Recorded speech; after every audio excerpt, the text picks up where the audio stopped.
just snipped off some of those Honeycrisp. There's too many in the cluster.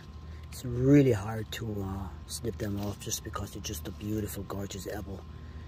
But you have to do it if you want apples every year and less susceptible to disease. So yeah, beautiful apples, but you gotta let it go. You gotta snip them off and thin them out. Got a really nice cluster in this branch also. Just make sure when you snip them off, don't let them fall to the ground. And if you do, just pick them up, throw them in the compost. You can sit in the compost for 3 or 4 years, and you can always bring it back and throw it under the apple tree.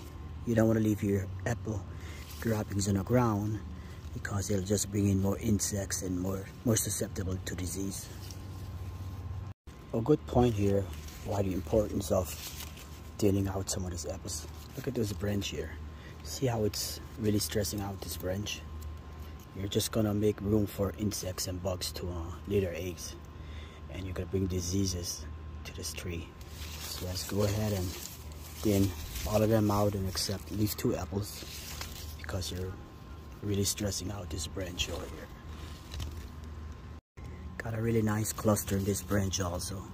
Just make sure when you snip them off, don't let them fall to the ground. And if you do, just pick them up, throw them in the compost. You can sit in the compost for 3 or 4 years, and you can always bring it back and throw it under the apple tree.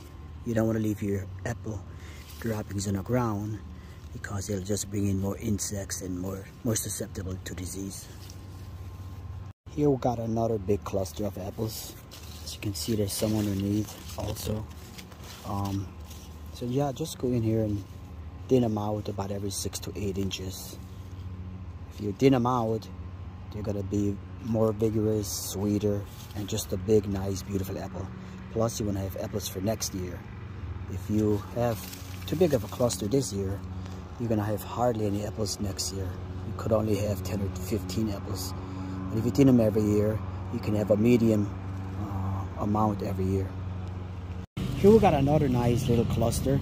See, that one has a little spot on there, so go ahead and remove that one. It's okay, you lost another one. You only want 1 apple on there anyways. You only want about 1 apple every 6 to 8 inches. You have 2 different spurs here, so it's okay to have one on this one and one on this branch. So go ahead and just remove this. This apple was a little bit deformed anyways on one side. It didn't quite fill out, and it's got a couple spots on there. So a little bit of blemish there. So I think I removed the correct one. Sorry about the lawnmowers in the background. Hopefully you can still hear me. You see this cluster? That's a little bit too full. So I'm gonna get out here and remove a couple apples. I'm gonna remove these 2 top apples because they're a little bit too small. And I'm gonna move this little one here also. See, they come right off. Just go ahead and remove them. And then there's one back here with a spot on there. It's got a little bug bite on there. So go ahead and remove that also. Leave the nice big ones on there. Nice, big, and healthy. So here's some of my apples that I removed from my Honeycrisp. Some of the apples that you want to remove are the ones that are small, like this one. Some of them are a little bit deformed, and some of them, like this one, have spots on there.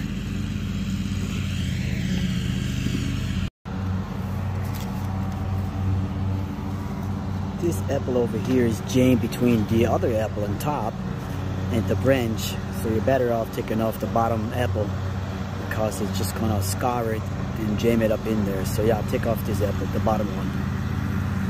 Much cleaner environment. Now a lot of the air will flow through the tree a lot better also. There you go, I'm all done. Pruned 2 of my Honeycrisp trees. They're called dwarf size. So I guess now I can remove all those stakes. Thanks for watching.